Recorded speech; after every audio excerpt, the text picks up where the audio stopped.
Como eu ia dizendo, o tema da minha mensagem nessa manhã tem como título: Quem está à porta? E eu quero pensar com você sobre um livro que tem, por alguns ele é muito temido, ninguém gosta muito de mergulhar nele, por algumas linhas teológicas, por alguns misticismos, mas eu quero pensar com você nessa manhã sobre o livro de Apocalipse. E hoje, nessa manhã, a mensagem que eu compartilho com você é algo que tem queimado o meu coração nesses dias. É algo que tem me inquietado, porque eu e você, nós somos a igreja de Cristo. E a gente sabe que Apocalipse ele foi escrito pelo apóstolo denominado do amor, o apóstolo João escreve Apocalipse. E ele escreve Apocalipse diante de características interessantes. Preso, exilado.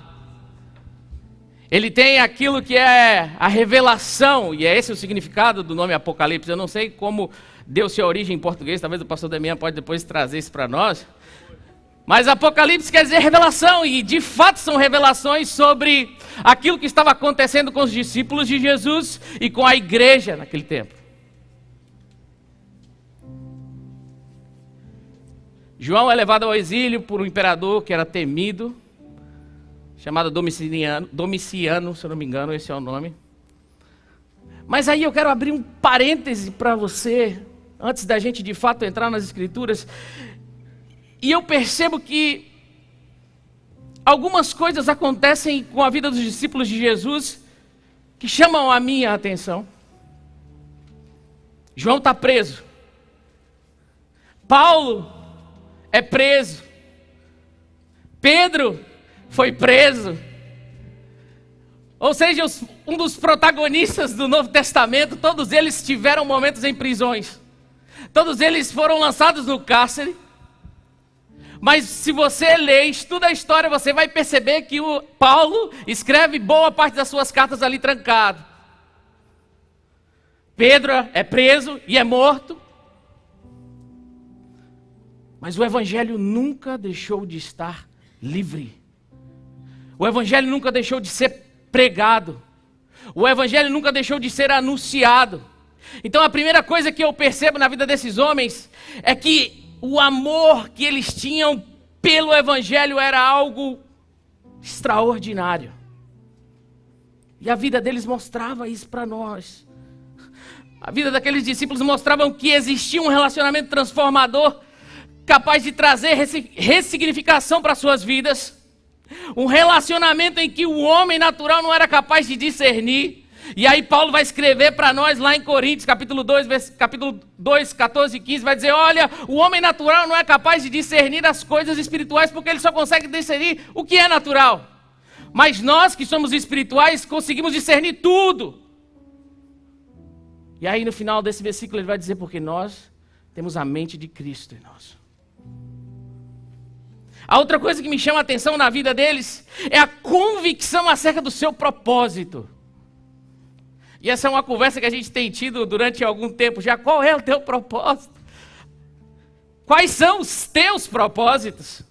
Mas esses homens foram encontrando algo ao longo da sua jornada, o seu propósito, e com isso eles se enchiam de determinação, de convicção, de entrega total. Eles estavam dispostos a fazer a sua vida valer a pena em realizar as suas chamadas.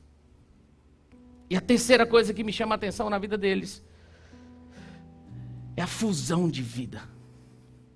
À medida em que eles caminhavam em direção a Cristo, à medida em que eles caminhavam em direção aos seus propósitos, à medida em que eles se entregavam à mensagem do Evangelho, à medida em que eles caminhavam e mergulhavam no reino de Deus, as suas vidas eram confundidas com a vida do Cristo. Paulo vai dizer para nós: olha para mim, porque eu sou um imitador de Cristo. E era uma fusão tamanha em que sua vida, a vida daqueles homens perdiam a sua significância. Você sabe o que é isso? E é ele também que vai dizer para nós lá em Filipenses: olha, o morrer para mim é lucro. Mas o viver é Cristo. Você tem que ter convicção. Você tem que ter paixão, amor para fazer uma declaração dessa. E lendo a vida do apóstolo Paulo, você vai ver que ele vai se despedindo dos seus queridos irmãos, dizendo: olha, eu estou indo lá para Jerusalém, eu não sei se eu vou voltar mais. E ali ele é de fato morto. Pedro é morto, mas a vida desses homens, no momento em que se fundiram com a vida de Cristo, deixou de ter a significância que até aquele momento tinha.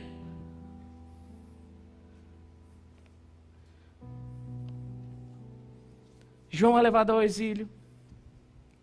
E eu estou trazendo só um pano de fundo para a gente poder entender a história. E ele está lá, trabalhando na mina. E aí vem a revelação ali naquela ilha, num lugar talvez menos esperado. Quem sabe até mesmo o apóstolo João já não contava mais em fazer a obra de Deus, em escrever alguma coisa, já estava um pouco avançado de idade. Mas a revelação vem a João para que ele compartilhe com o seu povo, com o povo de Deus, com a igreja de Cristo. E ele escreve ali. E dentro dessa carta, algumas preocupações que são eminentes para nós. Jesus precisa anunciar à sua igreja a sua preocupação, a preocupação com a noiva dele. Nós somos a noiva de Cristo e ele tem preocupação por nós, porque ele nos ama. E dentro do livro de Apocalipse, nós vamos ver as cartas que ele escreve à igreja dele. E é sobre isso que eu penso com você nessa manhã. Ele escreve 7 cartas para igrejas daquela época. E de fato essas cartas têm um contexto local. Mas sem dúvida alguma essas cartas elas são atemporais. Elas não ficaram no tempo, elas transcendem o tempo e elas falam hoje. E aí seria interessante você um dia parar para ler, fazer a leitura dessas cartas dirigidas à igreja de Cristo. E quem sabe se encontrar ali no contexto de algumas delas. Mas hoje eu quero abrir e pensar com você em Apocalipse capítulo 3, do versículo 14 ao 20, sobre uma igreja chamada Laodiceia.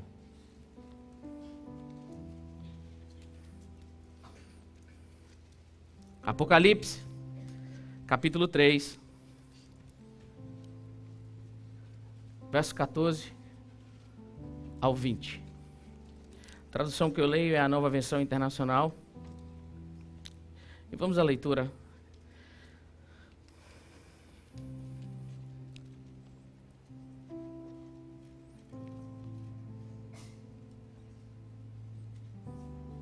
Essas são as palavras do Amém. A testemunha fiel e verdadeira, o soberano da criação de Deus. Conheço as tuas obras, sei que você não é frio e nem quente. Melhor seria que fosse frio ou quente. Assim, porque és morno, não és frio nem quente, estou a ponto de vomitá-lo da minha boca. Você diz, versículo 17, eu sou rico, adquiri riquezas e não preciso de nada.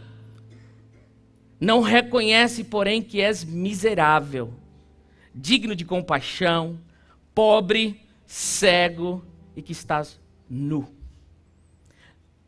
Dou-te um conselho, compre de mim ouro refinado e você se tornará rico. Compre roupas brancas e vista-se para cobrir a sua vergonha e nudez.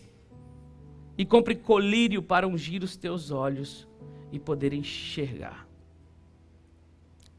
Feche a tua Bíblia. Deus, estamos diante da tua palavra, Senhor. E nessa manhã nós te pedimos que o teu Espírito Santo fale conosco através da tua palavra. Estamos com o coração aberto para ouvir a tua voz, Senhor. Em nome de Jesus. Deixa eu falar para você um pouquinho sobre a igreja de Laodiceia.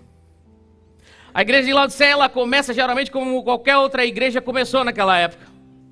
Dentro de uma casa, com um grupo pequeno de pessoas que se reuniam ali para orar, partilhar o pão, comungar.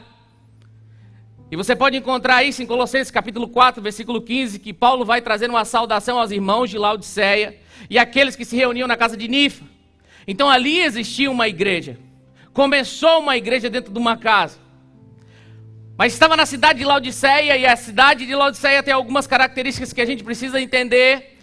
Era uma cidade, uma mega metrópole, e vários recursos aquela cidade tinha. Entre elas a sua indústria têxtil, a indústria de vestiário daquela cidade, ela era muito conhecida. A segunda coisa, aquela cidade produzia um remédio, uma pomada oftalmológica, como é que fala essa palavra, pelo amor de Deus? Oftalmológica, a gente esquece português, não fala inglês, esquece português. Oftalmológica, isso mesmo, para vista, traduzindo a tecla SAP, que também era muito usada. E ali também existia bancos, recursos, empresas financeiras que estavam no contexto dessa cidade. E ali, nesse contexto, a igreja de Cristo se desenvolve. A história vai dizer para nós, mais ou menos no ano de 61, essa cidade ela sofre um terremoto muito grande e que destrói parte da cidade. E que durante 20 anos essa cidade começa a ser reconstruída. É um período curto, se você parar para pensar, para a época. Mas essa cidade se ergue rápido e com seus próprios recursos. Com as riquezas que produziram ali, naquele lugar. E se esse terremoto foi grande, como a história vai dizer para nós, com certeza também atingiu essa congregação que estava ali. Quem sabe já era uma igreja, e essa igreja precisou ser reerguida. Mas a cidade era rica. 2 décadas se passam e reconstruímos a cidade sem precisar de ninguém. Quem sabe a igreja dali em Laodiceia também diz, olha, passaram-se 2 décadas e estamos de pé novamente. Aleluia, glória a Deus. Não precisamos pedir ajuda de ninguém aqui à nossa volta. Nós fizemos com os nossos recursos. E eu estou dizendo isso para você entender aquilo que Jesus está dizendo para essa igreja. Porque é dentro desse contexto que ele vai tratar com ela. E a primeira coisa que salta aos meus olhos é como ele se apresenta para essa igreja. Ao anjo da igreja em Laodiceia, essas são as palavras do amém. Jesus ele tem uma forma peculiar de se revelar e se apresentar a cada uma dessas igrejas. Em Éfeso ele vai dizer, olha, eu sou aquele que tem as 7 estrelas e que anda entre os 7 candelabros. Em Esmina ele vai dizer, olha, aquele que tem a espada afiada de 2 gumes. Em Tiatira ele vai dizer, olha, eu sou o Filho de Deus, cujos olhos têm chamas de fogo e os pés de bronze reluzentes. Em Sardes ele vai dizer, olha, eu sou aquele que tem os 7 Espíritos de Deus e as 7 estrelas. Em Filadélfia ele se apresenta dizendo, olha, eu sou aquele que é santo e verdadeiro e que tem a chave de Davi. Mas em Laodiceia ele vai dizer, eu sou o amém. A testemunha fiel e verdadeira. Mas o que é o amém? A gente ora e geralmente no final das nossas orações nós concordamos dizendo amém. Que seja feita a tua vontade. Mas amém é aquele que é para sempre. Amém também pode ser a palavra final. Aquele que concorda com o Pai. Então ele diz, olha, quem está falando para você, Laodiceia, é aquele que tem a palavra final sobre a minha igreja. É aquele que está em concordância com o Pai. Eu sou a testemunha fiel. Eu sou aquele que tem legitimidade, porque a minha vida testemunhou do meu Pai. Eu sou aquele pela qual todos vocês foram alcançados. Eu sou aquele que pela minha vida o meu Pai foi evidenciado a vocês. Eu sou aquele que se tornou conhecido pela compaixão de Deus pela humanidade. Eu sou a testemunha fiel. Presta atenção em quem está falando com você, Laodiceia. O soberano da criação. João vai dizer para nós que todas as coisas existiram a partir dele. Sou eu quem está falando com você. Jesus tinha que chamar a atenção dessa igreja e se apresentar dessa forma. Eu não sei porquê, mas há algumas razões específicas. E a forma como ele se apresenta para as suas igrejas vai de encontro ao tratamento que ele está trazendo para cada uma delas. Em Sardes ele vai dizer, olha, eu sou a espada afiada, então se precisar lutar, eu vou lutar com você. Conheço as tuas obras. Sei que não é frio, não é quente. Melhor seria que você fosse frio ou quente. Assim porque és morno e nem és quente ou frio. Eu estou a ponto de vomitar a minha boca. Você diz que é rico, né? Você diz que adquiriu riquezas. Mas você é pobre, miserável, cego, nu. A igreja estava produzindo ali em Laodiceia. Perceba que ele vai dizer para uma das igrejas que, olha, você tem fama de que você está viva, mas você está morta. Alguém que está morto está frio, congelado, o sangue parou de circular. A primeira coisa é que a sua temperatura ela caia. Mas para essa igreja ele está dizendo que, olha, você está morna. Ou seja, você ainda não morreu. Existem sinais vitais em você. E essa igreja estava produzindo. Quem sabe essa igreja estava em campanhas.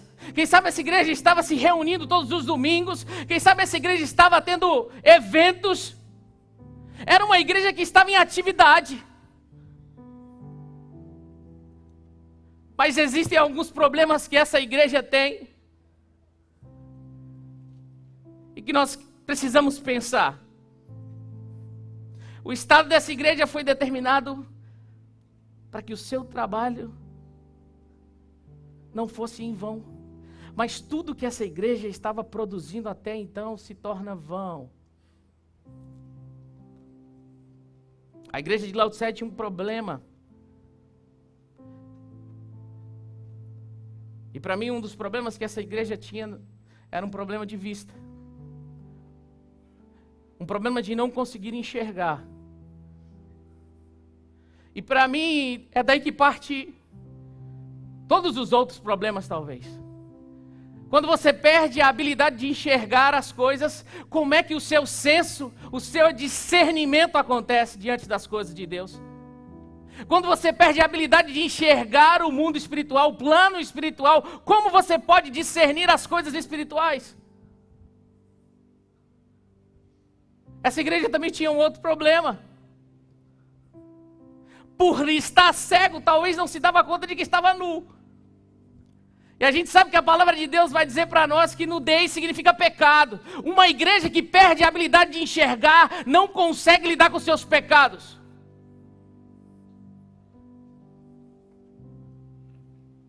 Era uma igreja próspera. Era uma igreja rica. E ela vai dizer, olha, eu sou a bastarda, eu não preciso de ninguém, eu sou uma igreja rica. Mas Jesus vai dizer para ela, olha, o ouro pela qual você está vendendo é um ouro impuro. E a gente olha a Bíblia e você percebe que ouro fala de obras, ouro fala de estabelecer alicerces. Aquela igreja tinha uma estrutura, aquela igreja fazia obras, mas toda obra que estava sendo feita ali estava impura, ou seja, perdeu a sua pureza. É por isso que Jesus vai dizer para ela, olha, compre ouro refinado de mim, porque o ouro refinado ele precisa passar pelo fogo. Essa igreja está nua. Essa igreja perdeu a sua visão. Mas essa igreja estava funcional.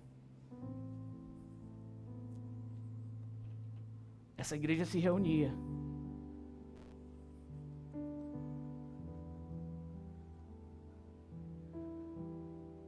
Quantos lugares existem pessoas se reunindo? De fato, o texto está falando para nós aqui de uma igreja local, mas a análise que nós precisamos fazer hoje, nessa manhã, é sobre a igreja do Senhor. Você é a igreja do Senhor. Essa igreja ela foi construída em cima de um alicerce. Mas por alguma razão, perdeu a sua visão. É verdade que as perseguições naquela época estavam acontecendo à igreja. Os discípulos e a igreja do Senhor estavam sendo perseguidos. E Jesus chama a atenção das outras igrejas também. Ele vai dizer, olha, vocês estão fazendo um bom trabalho, mas eu tenho isso contra você. Você está bem, mas mantenha firme. Eu tenho isso contra você. Uma das igrejas que ele quase não fala contra é Filadélfia. Mas todas as outras igrejas, elas têm deficiências. E aí a gente precisa entender que a igreja do Senhor é feita de homens que têm falhas. Mas a gente tem que trazer a consciência de que a igreja do Senhor é aquilo de mais precioso que Ele tem na terra, é a noiva amada dEle, então Ele precisa trazer essa noiva para o eixo. A igreja está dispersa, a igreja está escondida em alguns lugares, mas o Senhor, no livro de Apocalipse, Ele vai dizer para nós, olha, o tempo está difícil, as perseguições estão acontecendo, mas nada ainda fugiu da minha mão, nada saiu do meu controle, eu sou aquele que vê tudo. Mantenha-se firme. Mantenha-se firme. E não é diferente na igreja de Laodiceia. Essa igreja que perde a visão. Essa igreja que não consegue lidar com os seus pecados.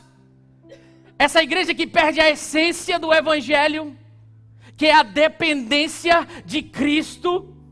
Eu não preciso de ninguém. Você já está fora há muito tempo, queridão. Ah, pastor, eu consigo andar com as minhas próprias pernas. Ah, tá. Estou sabendo. Deve ser por isso que a Bíblia não fala para nós admoestarmos uns com os outros, né? É porque você é capaz, você é autossuficiente, você não precisa de ninguém.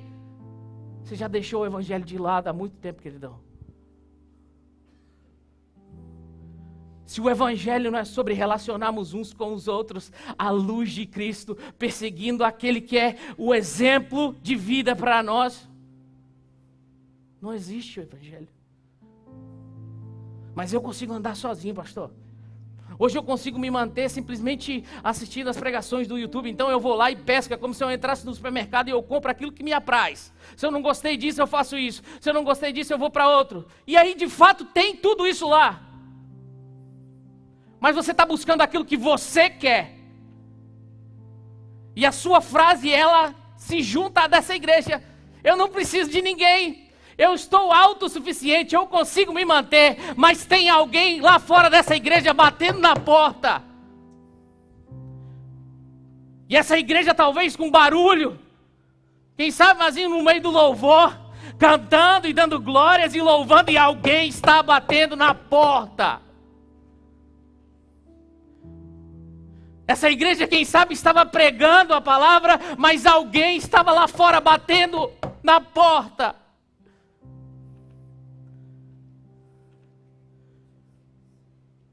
Essa igreja um dia talvez foi reconstruída. Se ergueram, mas alguém ficou do lado de fora dessa igreja. Era uma igreja que tinha suas atividades, era uma igreja que funcionava, mas alguém ficou do lado de fora dessa igreja. E Ele vai dizer para nós, olha, eu estou à porta batendo. Eis que estou à porta e bato. Tem alguém aí que consegue ouvir a minha voz? Vocês estão tão impregnados de vocês mesmos que vocês não são capazes de ouvir a minha voz. Eu estou batendo a porta. Tem alguém que vai me deixar entrar? Eu estou gritando aqui porque eu preciso entrar aí. A minha igreja perdeu a habilidade de enxergar. A minha igreja está nua, mas eu entro, eu sou capaz de entrar e corrigir e colocar vestes novas. Vocês estão produzindo algo que é impuro, mas comprem de mim ouro refinado. Me deixe entrar. E eu sei que esse versículo ele é lido muitas vezes em contexto de evangelismo, mas aqui é um drama da igreja. Jesus está fora dessa igreja. Isso não seria tão triste se não fosse para alguém que ele ama, a noiva dele. Talvez você está cheio de tantas coisas, de tantos conceitos. O evangelho nesse dia tem se tornado algo ideológico, mas eu quero te dizer nessa manhã que o evangelho não é uma ideologia, o evangelho é o poder de Deus, é a transformação do mundo. Não são sobre os seus conceitos que o evangelho é estabelecido, mas é sobre a palavra de Deus, o fundamento que é Cristo Jesus. Se você não é capaz de deixar os seus conceitos, as suas ideias, e se submeter ao fundamento que é Cristo, corre o grande risco de você estar erguendo uma ideologia. E ideologias, cada um vai para um lado que convém. Mas Cristo vem para quebrar a sua ideologia. Ele está à porta batendo. Hoje é o dia de você abrir o seu coração e se submeter a Ele.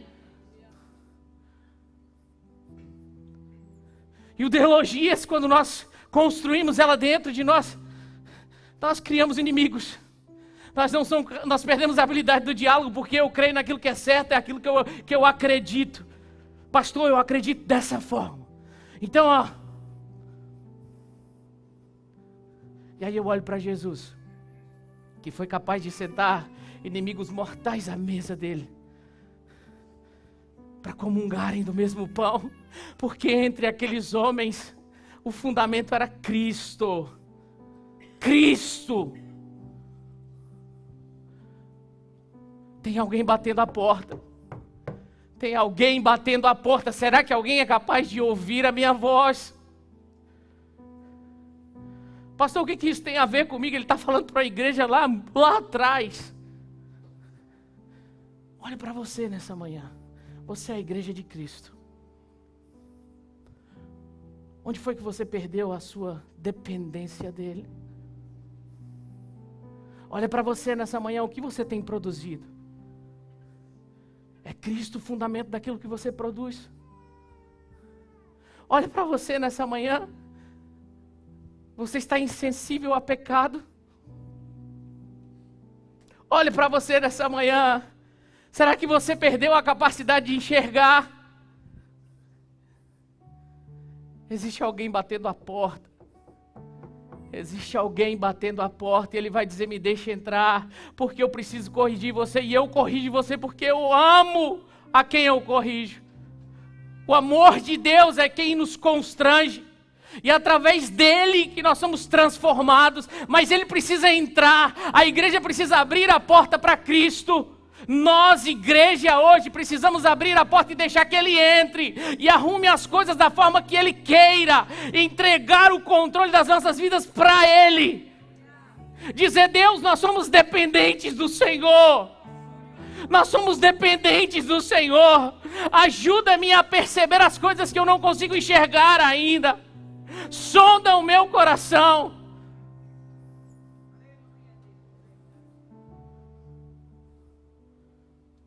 Tem alguém batendo a porta nessa manhã. Tem alguém batendo a porta nessa manhã.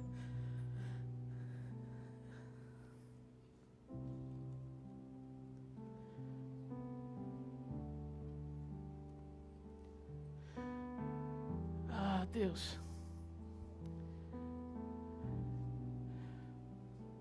Senhor, fala, trata com aqueles que o Senhor ama.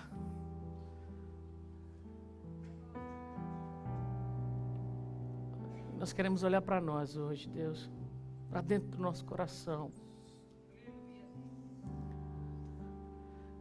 Nós somos muito bom para trazer diagnóstico para outros. Somos peritos, mas hoje nós queremos analisar o nosso ser como igreja.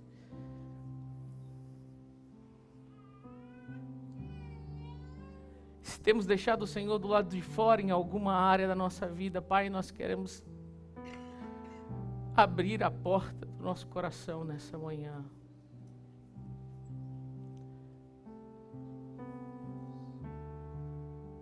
Nós queremos ser erguidos diante do Teu fundamento, Jesus.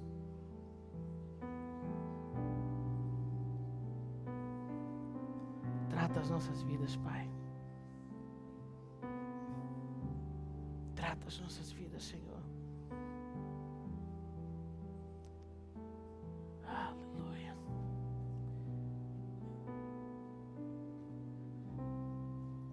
Eu queria cantar essa canção mais uma vez contigo.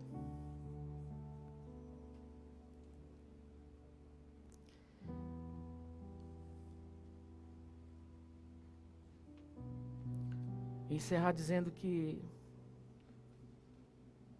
talvez a sua vida foi atingida por um terremoto e você está em reconstrução.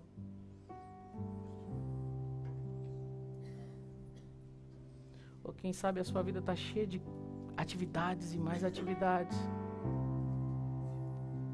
E você se esqueceu que alguém ficou do lado de fora. Hoje é manhã de você abrir a porta do seu coração. Hoje é manhã de você deixar aquele que é o Amém, que é o soberano de Deus, colocar ordem na sua vida. Hoje é manhã de você se entregar ao Filho de Deus.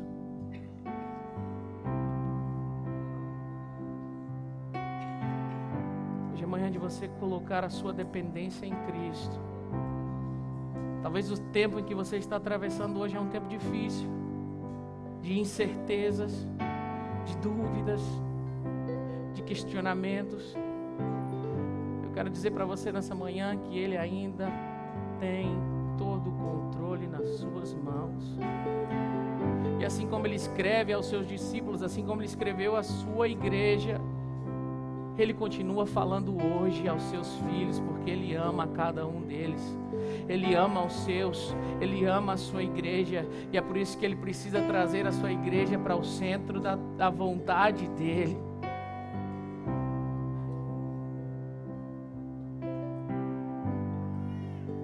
Então eu quero convidar você a ficar de pé.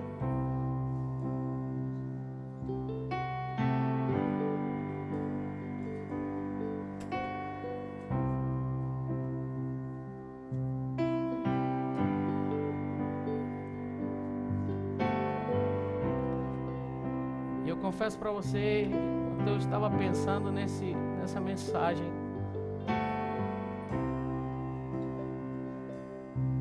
eu fui confrontado pela palavra de Deus a viver um evangelho de verdade.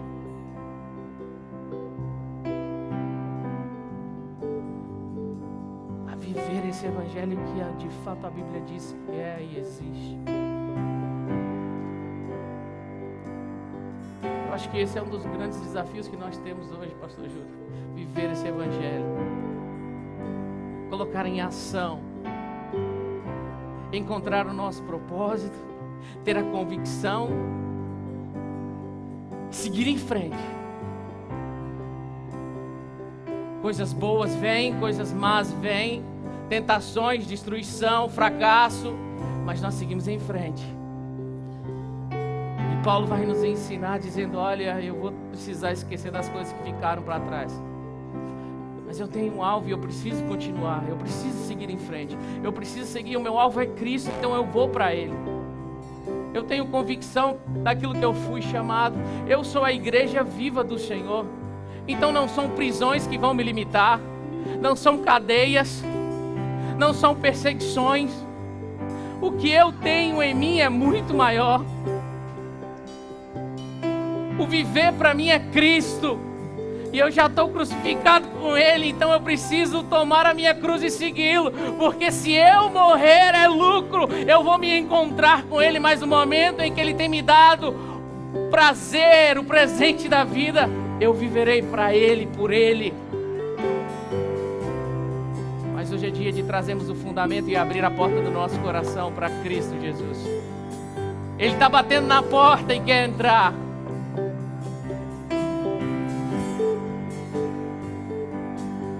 Quem sabe você entrou aqui hoje e ainda não teve um encontro com Cristo. Ei, Ele está batendo a sua porta hoje dizendo, eu posso entrar. Se você quer ter um encontro com Cristo, Eu quero convidar você a sair do seu lugar rapidamente e vir até a frente para que nós possamos orar por você. Mas eu tenho outro convite, desafio. Para você que um dia, sem que ao menos percebesse, deixou a coisa mais importante da sua vida do lado de fora.